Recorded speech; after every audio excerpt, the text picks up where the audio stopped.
You're telling me that there's a lot of generator use here, that the generators are expensive, and that you feel that solar energy is the solution.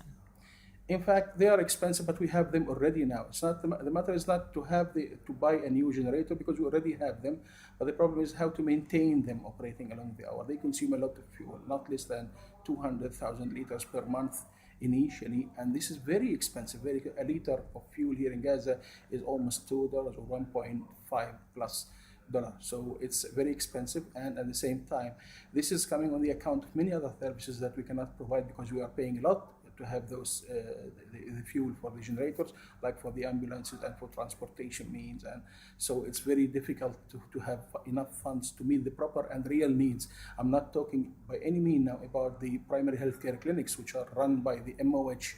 In fact, I'm only talking about the hospitals, but in the primary healthcare clinics, we cannot run them along the hour because we do not have enough fuel. That's why we only operate the generators in those clinics for only 3 or 4 hours a day, and the rest of the time we are without electricity because we don't have any source of energy, or we do not have funds enough to procure fuels for the generators in those clinics.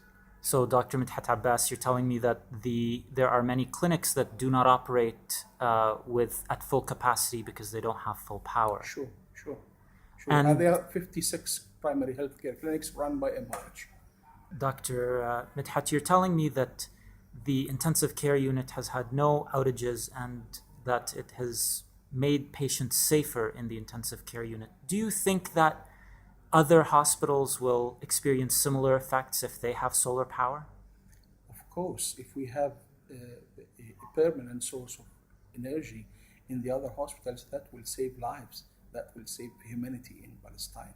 Of course, without it, we are still suffering. Every hospital is just calling us, we do not have enough fuel, please, our tanks, we're running out of fuel shortly, please take care of us. And we are sending appeals to the donors.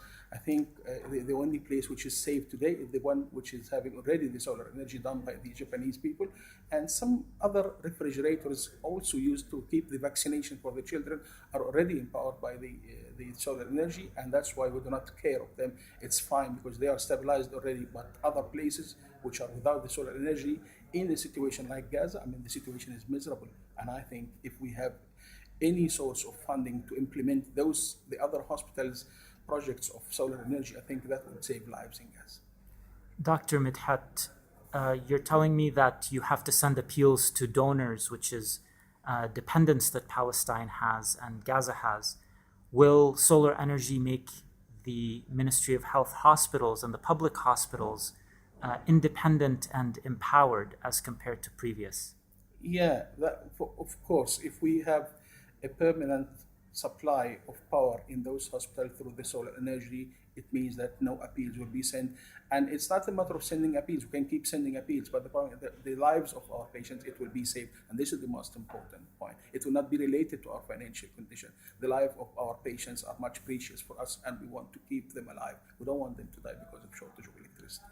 Dr. Medhat, you're saying that solar energy saves lives, which is why the project EmpowerGAZA has been going on. What do you think of that project?